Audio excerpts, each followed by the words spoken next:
हमारे इलाके की औरतें जब बीमार होती थी, खासकर एक औरत जब वो प्रेग्नेंट थी, वो उसकी तबीयत अचानक ख़राब हो गई तो उसका ना अल्ट्रासाउंड हुआ, ना इलाज के लिए ले जा सके। उसकी तबीयत अचानक बिगड़ गई थी, उसकी ब्लीडिंग भी बहुत ज़्यादा हो रही थी, तो उसको कोयटा ले जा रहे थे, वो कोयटा भी नहीं पहुंच सकी।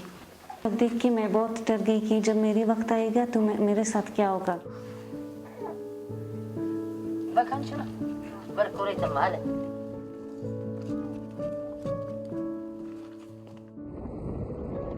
हमारा एक पसमानदा इलाका है, यहाँ पर जो अब अगर कोई बीमार होता है तो इलाज करवाने के लिए बहुत दूर जाना पड़ता है, यानी कोयटा और मस्तंग जो यहाँ से 2-3 घंटे का सफ़र है।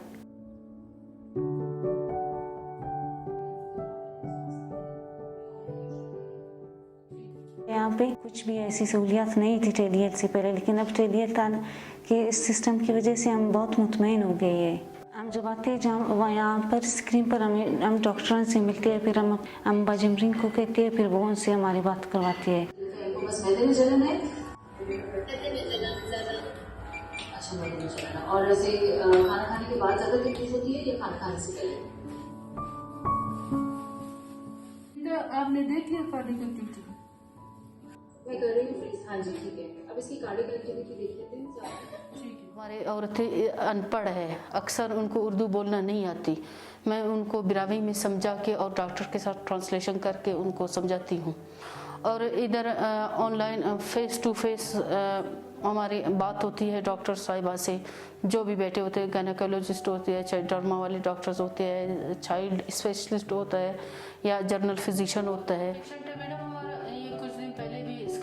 हमारे पास डर्मा पेशेंट के लिए भी कैमरा मौजूद होता है, कान के चेकअप के लिए भी कैमरा मौजूद होता है, और अल्ट्रासाउंड के लिए हमारे पास सहूलत मौजूद है। मुश्किल होता था पहले, तो ये थे लोग यही होते थे कि ये पता नहीं हमारी रिकॉर्डिंग करके क्या करने जाते हैं।